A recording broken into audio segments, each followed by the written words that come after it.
Michelle Gellar. I'm Ryan, and this is Virginia.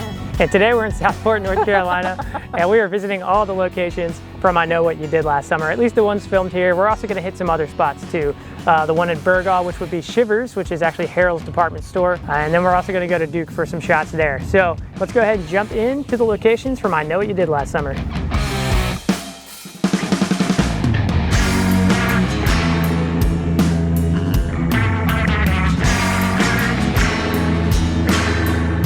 Our first stop is going to be the historic Movie Theater, which was built in 1918, and it's had a couple of movies filmed here. But today we're here for I Know What You Did Last Summer, and this is where the Miss Croker pageant takes place. And then later, this is where Barry is killed up in the balcony.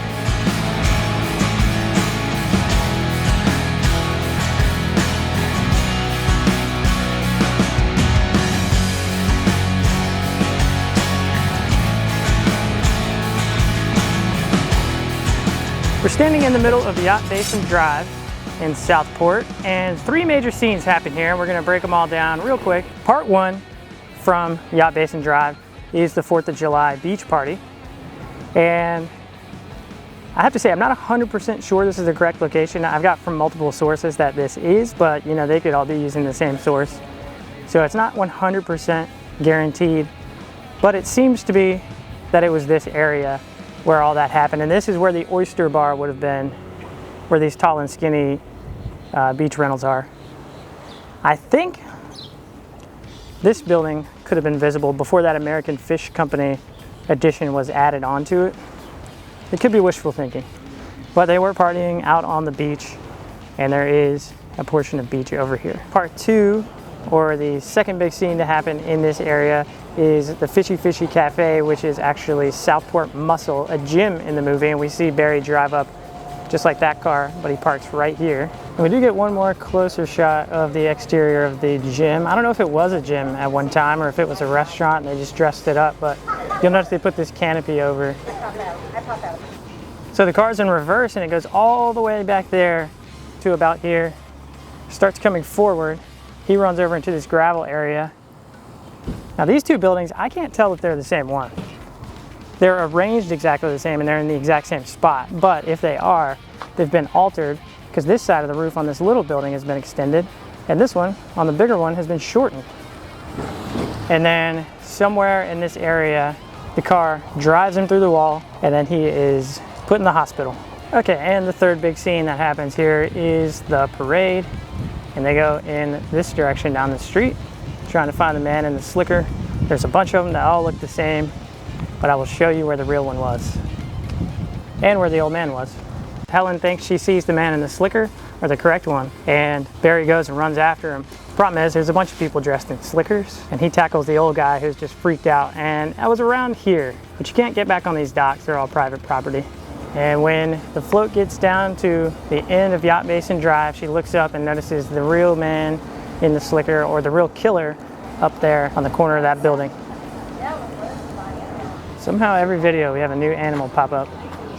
It's a snake today.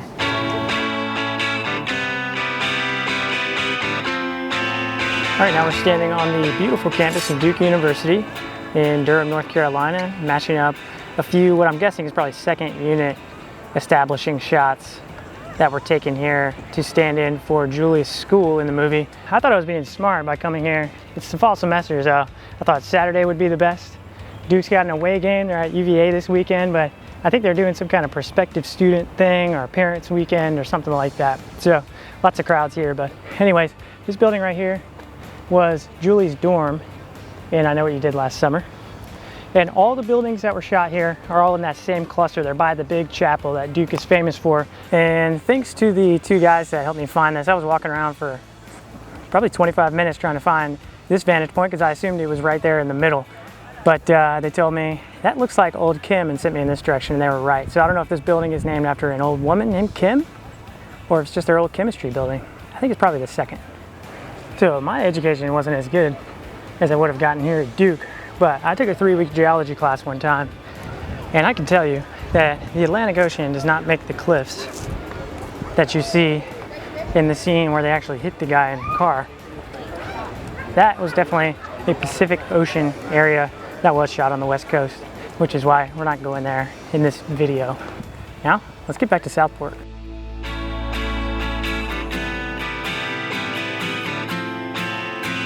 When Julie returns from college, she pulls up to her house right here, and you see her look at the house from about this angle. And then right behind us is Julie's house. So I was talking to one of Julie's neighbors, and he was saying that the woman that lived here, she's kind of like a crotchety old lady, and they paid her some money to go stay in a hotel and for food and all that stuff. And while they were in here, they repainted everything, and they knocked a bunch of holes in the walls, and she ended up keeping the paint scheme from the movie. But this house just sold, and the new owners have already begun repainting it. So that's pretty neat. It was that brownish red color for years and years after the movie.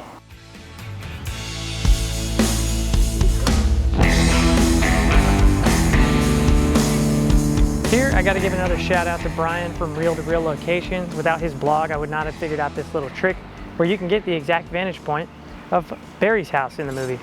So if you go to the front of the house and you want to drone over it, you're going to probably draw some attention because the neighbors are close together and there's not really good street parking. But if you hop on the ferry to Bald Head Island, then you can get that vantage point from the backyard, which is where everything in the movie takes place.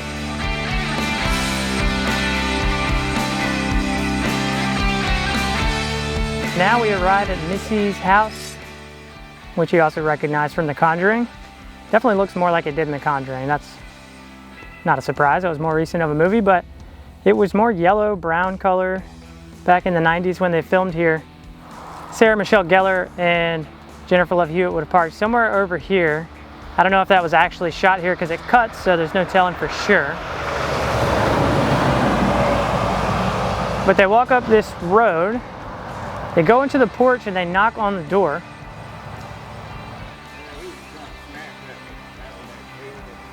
Jennifer Love-Hewitt and Sarah Michelle Gellar, after they knock on the door, they come around this corner and she climbs up to look in this window, and then Missy pops up in the mirror that was sitting about right there. And she asks them what they're doing, and they come up with an excuse, and she lets them into the house to use the phone. Now, here's a cool thing.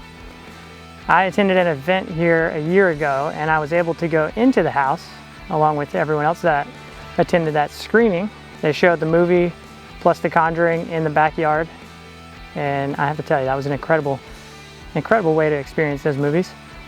But yeah, inside is still the same. They didn't use the inside for The Conjuring, but they did for I Know What You Did Last Summer, and I'm going to show you those pictures to match them up. So over here is the work area. When they go back to Missy's house, she pops out holding the knife, and she's cutting up fish and everything all over here.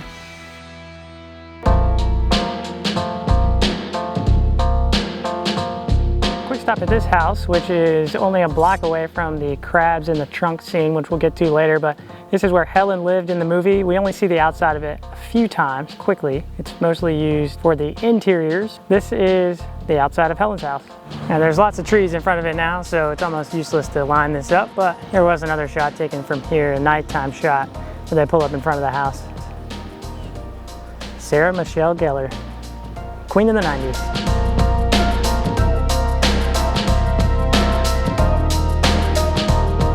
Right here on the corner of Caswell and Brown is where she's driving, and she hears the noises coming from the trunk, so she pulls off right here in front of this tree.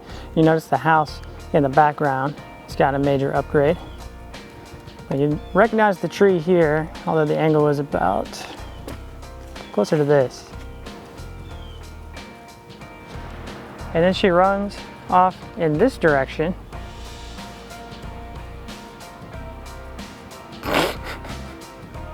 And then find Barry and Helen, and they come back in this direction and they look at the car.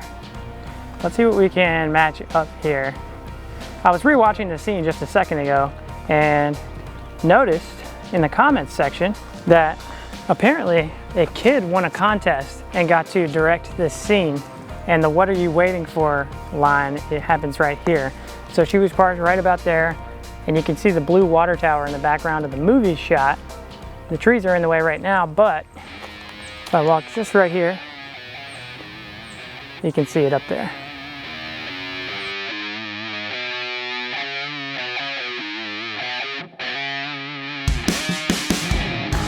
So after Barry is murdered in the balcony of the theater, Helen witnesses it and she's trying to tell everyone what's going on. They don't believe her. So the cop takes her into the back of the car and he's driving off, and they come down this alleyway. They approach from this direction. And then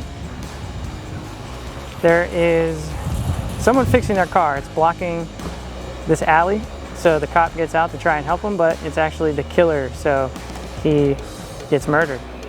And then she's still in the car freaking out. She's got to run.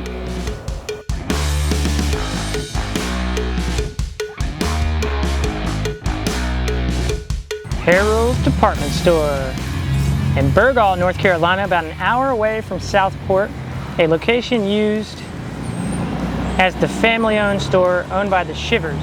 So we see the inside of Harold's Department Store towards the beginning of the movie when Julie goes to find Helen. And I want to show you a couple of those shots before we get into the chase sequence, and also let you know that Harold's is actually closed down. They closed down last year during the pandemic, and the owner, Vernon Harrell, it's been in his family for years and years. This store survived the Great Depression, both world wars, but the pandemic shut it down, and just, you know, big box stores and things like that. So they are trying to reopen it in another form, and if you're a filming location enthusiast, I highly recommend donating to their GoFundMe page, which I will link in the description below. But here's those shots, and let's go ahead and get back into the chase sequence. So when she starts to be chased, they make a cut, and then all of a sudden they're about an hour away here in Burgaw, North Carolina, and this is where the chase begins. She comes from this alleyway here, and then they cut across this lawn in front of the courthouse here in Burgaw and up to Harold's Department Store. We see the killer approach. Of course, he's walking leisurely and she's running for her life. And then we see her run up to this door, and her sister lets her in after a tense exchange to build the suspense. And so Harold's is right there to the left, and then this store right here is part of it, but they're renting it out right now, so it's closed. You can't get in, but this is the door where the older sister was murdered, right in front of the window. Another cool thing about this building is the director, he decided to shoot the opening scene here, or the first scene that this building is in, and he fell in love with it, so he actually made it more involved. And the chase scene wouldn't have happened in here if he hadn't enjoyed the building so much, the director that is. All right, back here, a couple of things happen. We see the older Shiver sister come in through here towards the beginning, and then we also see Helen in front of the doors when she is trying to escape, and she looks into this bathroom and sees her sister's dead body here in the corner. And then she hops up onto this elevator shaft and pulls herself up using this rope. Okay, view from above, you can see these ropes. She comes up this way. The killer comes from over there. There's a door just to the left. And she's cornered, so she has to run into this room. And this window right here in the middle is the one she jumps out of. So let's go out there and show you that angle. This is the back of Harold's. And what we can see here is the window that she jumps from. It's that one right there. We just saw it from the inside. And she lands on a bunch of garbage down here at the bottom, but it's cleared out right now. After she jumps, she runs in this direction. We get a shot of her running around this corner and this way, and then cut. We're about an hour away back in Southport. Now, the final sequence that takes place all on the boat was actually shot on a boat that was on the Cape Fear River. They took it out and they almost sank it actually, but I could not find the name of it. I don't know if it's still out there today or what. I don't know what its condition is, so we did not get to visit where they filmed that. Click here for locations from a movie that came out around the same time as I Know What You Did Last Summer. Click here to watch a playlist of all of our locations videos, and stick around for some upcoming Halloween videos. More stuff, really exciting stuff coming for our first annual Halloween special. Thank you guys, and we'll see you next time.